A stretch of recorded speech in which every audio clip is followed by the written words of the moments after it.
Di ba? Natututo ka na. Kailangan straight yan, ha? Hindi pwede dapat naging yung ano, Pangit.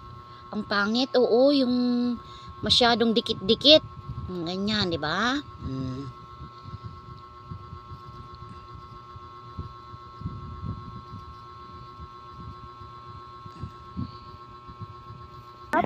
Down.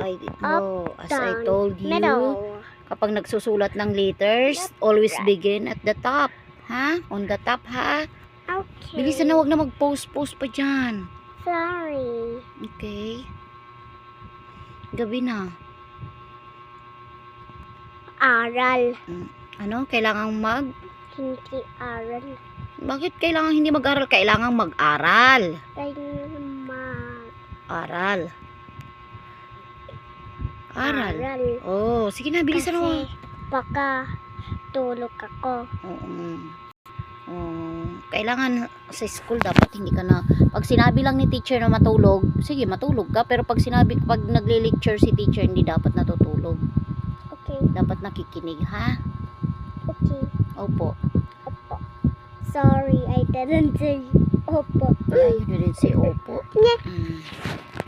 Always remember, Tapos you have to ako, say ito. po and opo. Bilisan Dalawa mo. lang. Opo. Oo. Back to back lang ang pangalan. Sabi ni classmate ko, tatlo lang ng palan.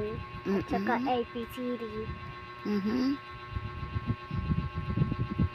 Ano pa ba yung susulat? ABCD pa ba? Hindi. Babasahin ko may mga ano mo. Bilisan mo na. Ganyan na dapat, ha, sa susunod. Hindi na daw pwede ilagay yung grade 1. Opo. Sige. Sabi ni Renoa. Ba't si Rinoa, hindi si teacher nagsabi? Abay. Car. Gar ba yan? Wala sa lang letter A. Ito dito, gar. May gar ba dito? May A ba dyan? Letter G-A-R. Oh. Huwag you forgot. Dyan ba yun? Nakakalimutan niya.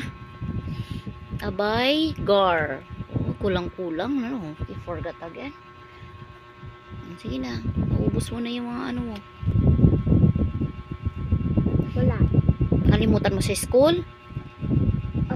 Ako, dapat may pangalan I'm ka, no? so hungry. Tapos ka na ba? I'm so hungry, right? We are so hungry. Ito na. Tapos na.